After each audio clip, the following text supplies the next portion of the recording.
Who are the last 4 teams standing? Who are the last 2 teams standing? Who's the last team standing?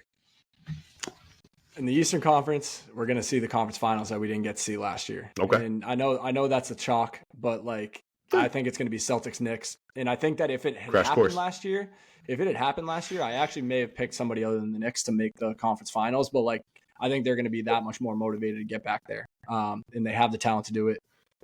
Tibbs is going to coach them up and get them ready to go for the playoffs and get them to that stage. And then in the Western Conference, I really like the Thunder. And I say that, with a little bit of oomph behind it, because even though they are the favorite, like I don't think a lot of people are really picking them to make that type of run. I really like the Thunder to make it. And then I actually think the Wolves get back. I really think that the Wolves have a chance to make it back. And, without Karl-Anthony Towns, it's going to be very different. But I do think that people are sleeping on how important Dante DiVincenzo was in that trade and what he brings to that team when it comes to perimeter defense and shooting. I really think Anthony Edwards takes another step forward. He's ready for that moment. He was really starting to figure it out with Rudy Gobert and Jaden McDaniels on the defensive end. Like that can be a really terrorizing group there.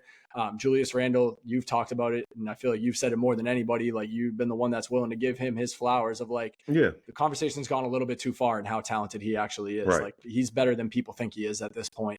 And I do think that like someone like Naz Reid is going to step in and step up, with Karl-Anthony Towns leaving. So I got Celtics Knicks.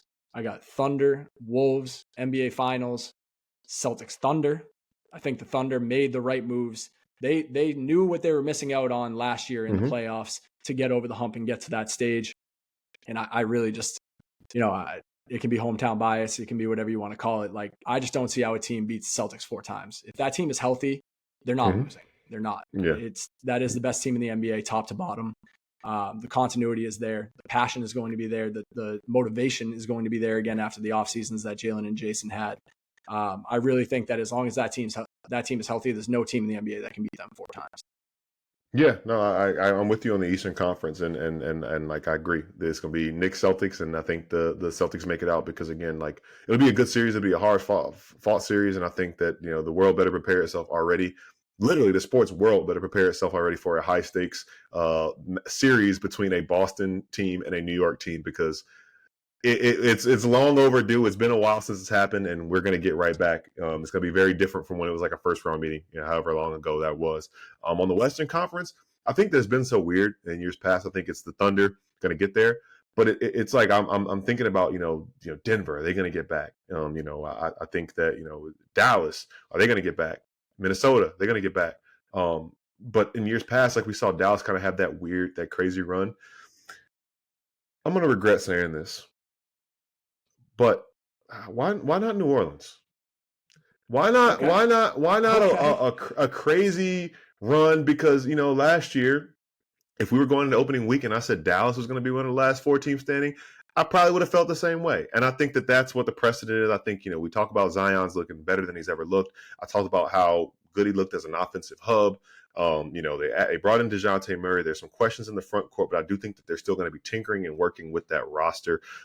If Yves Missi can be better than they expected him to be, or can kind of grow into the role earlier. We know Dan Tice is dependable, if nothing else.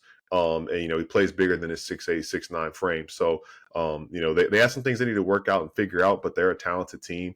They get healthy, they stay healthy, because that's the biggest thing for them more than anybody else. But you know what? I'm going with that. I think OKC gets there to the NBA Finals. I think the Celtics beat the Thunder, but you know what? Let's have some fun with it. Let's get the Pelicans out of the second round for the first time in franchise history, and they'll take on the Thunder. And I'll say it right now, if that happens, I will be there for at least one of those games. I'm saying it right now. It's 6 months from now.